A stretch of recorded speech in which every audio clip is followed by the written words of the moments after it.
നമുക്കറിയാം, നമ്മുടെ നാട് ഇന്ന് നേരിടുന്ന വലിയൊരു വെല്ലുവിളിയാണ് MDMA എന്ന് പറയുന്ന ഒരു രാസലഹരി. ഇന്നൊരു പക്ഷേ മാധ്യമങ്ങളൊക്കെ ആ വാർത്തകൾ വലുതായി പ്രദർശിപ്പിക്കുന്നില്ല എങ്കിലും നമ്മൾ അടിസ്ഥാനപരമായിട്ട് മനസ്സിലാക്കേണ്ടത് ഇന്നും MDMAക്ക് കുറവൊന്നും വന്നിട്ടില്ല.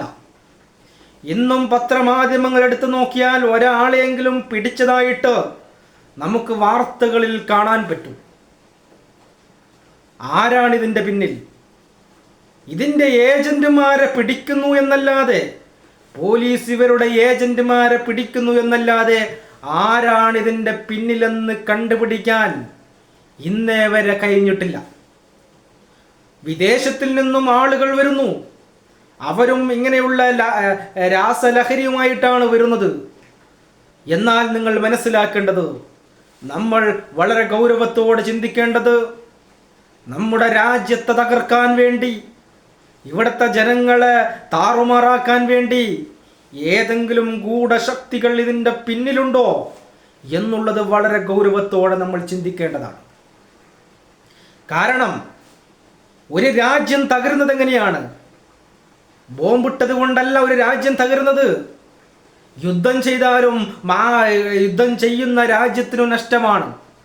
അങ്ങനെയാകുമ്പോൾ ഏതെങ്കിലും ഒരു ശത്രു രാജ്യം ഇങ്ങനെയുള്ള MDMAയുടെ ഉപയോഗം മൂലം ഇവിടുത്തെ രാജ്യത്തെ ജനങ്ങളെ തകർക്കുമ്പോൾ ആ രാജ്യം തകരുന്നു എന്നുള്ളതാണ് വാസ്തവം. നമ്മൾ ചിന്തിക്കണം. നാളെയുടെ നാളെ ഇന്നത്തെ തലമുറ എന്ന് പറയുന്നത് നാളുകളുടെ പ്രതീക്ഷയാണ്. ഇന്ത്യയുടെ ശാസ്ത്രജ്ഞന്മാരാകേണ്ടവർ, വലിയ വലിയ തസ്തികളിലെത്തേണ്ടവർ, ഇവരെയൊക്കെയും MDMA ഉപയോഗിച്ച് കഴിഞ്ഞാൽ, ഇതിൻ്റെ അടിമയായി കഴിഞ്ഞാൽ അങ്ങനെയുള്ളവരുടെയൊക്കെ വളർച്ച മുരടിപ്പിക്കാൻ കഴിയുമെന്ന് ഏതെങ്കിലും ഗൂഢശക്തികൾക്ക് ചിന്തിച്ചിട്ടുണ്ടാകണം.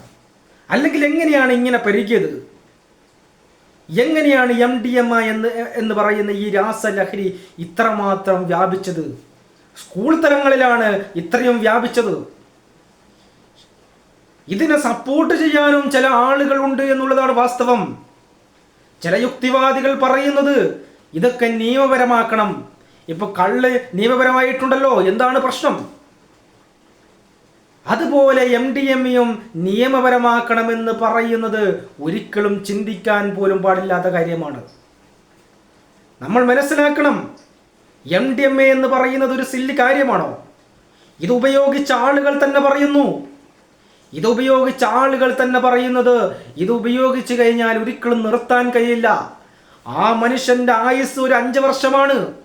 അവൻ എല്ലാ രീതിയിലും തകർന്ന് തരിപ്പണമാകുന്നു എന്നുള്ളതാണ് വാസ്തവം. അപ്പൊ അങ്ങനെയുള്ള ഒരു രാസലഹരി നിയമപരമാക്കണമെന്ന് ചിന്തിക്കുന്നത് എങ്ങനെയാണ്? അവർ പറയുന്ന കാരണം അതിൻ്റെ ഡിമാൻഡ് കുറയും, അതിൻ്റെ പ്രൈസ് കുറയും, അതിന് വലിയ വാല്യൂ ഒന്നും ഉണ്ടാവില്ല. ഇപ്പോൾ സിഗരറ്റൊക്കെ ഉള്ളതുപോലെ. എന്നാൽ മനസ്സിലാക്കണം, അതുപോലെ അല്ല MDMA. ഈ MDMA ഉപയോഗിക്കുമ്പോൾ അത് പരസ്യങ്ങൾ വല്ലാതെ പ്രചരിക്കും. ആളുകൾ ഇപ്പം നിയമപരമാക്കിയെന്ന് തന്നെ കരുതിക്കോളൂ. നിയമപരമാക്കിയാൽ എന്ത് ചെയ്യും? ഇതിൻ്റെ ഏജന്റുമാർ സ്കൂൾ തലങ്ങളിലൊക്കെ പോയി പരസ്യമാക്കുക, ഇങ്ങനൊരു സാധനമുണ്ട്, ഇത് ഉപയോഗിച്ചാൽ ഓർമ്മശക്തി കൂടും, ബുദ്ധിശക്തി കൂടുമെന്നൊക്കെ ഇങ്ങനെ പറഞ്ഞ് കുട്ടികൾ അതിൻ്റെ അഡിക്ഷനാക്കി കഴിഞ്ഞാൽ പിന്നീട് ഒരിക്കലും അവർക്ക് മോചിതരാകാൻ കഴിയില്ല. പിന്നീട് ഒരിക്കലും അവർ പുരോഗതിയിലേക്ക് വരില്ല. കള്ള് പോലെയാണോ? അതുപോലെ അല്ല ഇത് നിയമപരമാക്കിയാൽ ഇതിന് പ്രചാരകർ കൂടുമെന്നുള്ളതാണ് സത്യം. അങ്ങനെ പ്രചാരകർ കൂടി ഇതിൻ്റെ ഉപയോഗം കൂടുമ്പോൾ ഇതിൻ്റെ പ്രൈസും കൂടും, ഇതിൻ്റെ ഡിമാൻഡും കൂടും. ഈ ഡിമാൻഡ് കൂടുമ്പോൾ ഇതിൻ്റെ പണം കൂടും. ഇങ്ങനെ ഇതിന് പണമില്ലാത്ത ആളുകൾ പിന്നീട് അക്രമത്തിനും അനീതിക്കും വേണ്ടി മറ്റുള്ളവരെ ആക്രമിക്കുകയും ഈ നാട് കുട്ടിച്ചോറാക്കുകയും ചെയ്യുമെന്നുള്ളത് സംശയമില്ലാത്ത കാര്യമാണ്. അതുകൊണ്ട് യുക്തിവാദികളോടും പറയാനുള്ളത്, നിങ്ങൾ ഒരിക്കലും ഇത് അംഗീകരിക്കരുത്. ഇത് നമ്മുടെ തലമുറയെ തന്നെ ഇല്ലാതാക്കാൻ കഴിയുന്ന അതിപ്രഹരശേഷിയുള്ള രാസപദാർത്ഥമാണ്. പോലീസുകാരോടും പറയാനുള്ളത്, ഇതിൻ്റെ ഏജന്റുമാരെ വിളിച്ചു പിടിച്ചുകൊണ്ട് ഒരു ഫോട്ടോ എടുത്തത് കൊണ്ട് ഇതിൻ്റെ യഥാർത്ഥ പ്രതികളെ നിങ്ങൾക്ക് കിട്ടുന്നുണ്ടോ? അതാണ് അന്വേഷിക്കേണ്ടത്. സർക്കാരൊക്കെ അതിനു വേണ്ടിയാണ് പ്രവർത്തിക്കേണ്ടത്. അങ്ങനെയുള്ളവരെ പിടിക്കപ്പെടുകയും ആരാണ് ഇതിൻ്റെ കണ്ണി ആരാണെന്ന് നിങ്ങൾക്ക് മനസ്സിലാക്കാൻ കഴിഞ്ഞാൽ നമ്മുടെ നാടിനെ നമുക്ക് രക്ഷപ്പെടുത്താൻ പറ്റും. അല്ലാതെ ഏതെങ്കിലും ഒരു ഏജന്റിനെ പിടിച്ച് ഫോട്ടോ എടുത്ത് പ്രദർശിപ്പിച്ചത് കൊണ്ടൊന്നും വലിയ കാര്യമൊന്നുമില്ല. എൻ്റെ എല്ലാ മനുഷ്യരോടും പറയാനുള്ളത്, നിങ്ങൾ എന്ത് ചെയ്യണം? വളരെയേറെ ശ്രദ്ധിക്കണം. ഇതൊക്കെയും നമ്മളിപ്പോൾ ഈ മാധ്യമങ്ങൾ ഇതിൻ്റെ ശ്രദ്ധ വിടുമ്പോൾ നമ്മളും വിടുന്നു എന്നുള്ളതാണ് സത്യം. അപ്പോൾ സാമൂഹ്യ വിരുദ്ധർക്ക് ഇത് മുതലെടുക്കാൻ കഴിയും. എത്ര തിരക്കിനിടയിലും ഇത് നമ്മൾ ശ്രദ്ധിക്കേണ്ടതാണ്.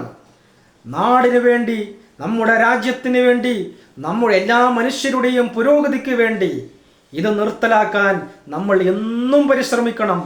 ഒരു ദിവസം കൊണ്ടായില്ല. ഒരു ദിവസം കൊണ്ട്, കുറച്ച് ദിവസങ്ങൾ മാത്രം പരിശ്രമിച്ചത് കൊണ്ടായില്ല.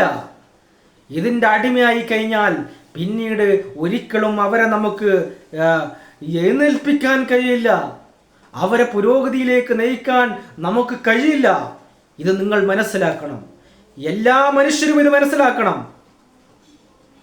ഇത് ശ്രദ്ധിക്കാതെ നമ്മൾ പോയാൽ നമ്മുടെ രാജ്യം തന്നെ ഇല്ലാതായി പോകും. ഒരു രാജ്യത്തെ തകർക്കാൻ ഏറ്റവും ശത്രു രാജ്യത്തിൻ്റെ ഏറ്റവും വലിയ ആയുധമാണ് ഇങ്ങനെയുള്ള ലഹരി പദാർത്ഥങ്ങൾ എന്നുള്ളതാണ് സത്യം. അതുകൊണ്ട് എനിക്ക് പറയാനുള്ളത്, നിങ്ങളത് ശ്രദ്ധിക്കണം. ഇനി ആരെങ്കിലും അറിയാതെ പെട്ടുപോയിട്ടുണ്ടെങ്കിൽ, അറിയാതെ ആർക്കെങ്കിലും സംഭവിച്ചിട്ടുണ്ടെങ്കിൽ അവരെ ലക്ഷ്യബോധമുള്ളവരാക്കണം. അവർക്ക് താല്പര്യമുള്ള മേഖല ഏതാണോ ആ മേഖലയിലേക്ക് അവരുടെ ശ്രദ്ധ തിരിച്ചുവിട്ടാൽ പിന്നീട് അവർ അതിൻ്റെ പിന്നാലെ പോകില്ല. ആരാണ് ഇതിൻ്റെ പിന്നിൽ പോകുന്നത്? കൂടുതൽ ആളുകളും ജീവിതത്തെക്കുറിച്ച് അവബോധമില്ലാത്തവർ, ലക്ഷ്യബോധമില്ലാത്തവർ, സ്വന്തം പാഷനും സ്വന്തം മേഖലയും തിരിച്ചറിയാൻ കഴിയാതെ സമൂഹം പൂട്ടിയിട്ട ആളുകളാണ് ഇങ്ങനെയുള്ളതിൽ പെട്ടുപോകുന്നത്. അതുകൊണ്ട് എൻ്റെ മനുഷ്യരെ നിങ്ങൾ ശ്രദ്ധിക്കണം. അങ്ങനെയുള്ള ആരെങ്കിലും പെട്ടുപോയിട്ടുണ്ട് എങ്കിൽ അവർക്ക് താല്പര്യമുള്ള മേഖലയിലേക്ക് അവരുടെ ശ്രദ്ധ തിരിച്ചുവിടാൻ പറ്റിയാൽ പിന്നെ അവർക്ക് അതായിരിക്കും ലഹരി. അവരവൻ്റെ മേഖലയായിരിക്കണം അവൻ്റെ ലഹരി. അങ്ങനെയാകുമ്പോൾ ഈ പറയുന്നതൊന്നും പ്രശ്നമേ അല്ല. ഇവിടെ ഒരു രാസലഹരിയുടെയും ആവശ്യമില്ല. ഒരാൾക്ക് എൻജോയ്മെൻറ്റ് ചെയ്യാനും, ഒരാൾക്ക് സമയം പോകാനും, ഒരാൾക്ക് വിരസതയൊക്കെ മാറ്റാൻ ഏറ്റവും നല്ല ലഹരി എന്ന് പറയുന്നത് അവനവൻ്റെ പാഷൻ അനുസരിച്ച് ജീവിക്കലാണ്. അവിടെ പിന്നെ സമ്മർദ്ദങ്ങളോ ടെൻഷനോ നിരാശയോ മടുപ്പോ ഒന്നുമില്ല എന്നുള്ളതാണ് വാസ്തവം. അപ്പോൾ ഇത് നിങ്ങൾ ശ്രദ്ധിക്കുക.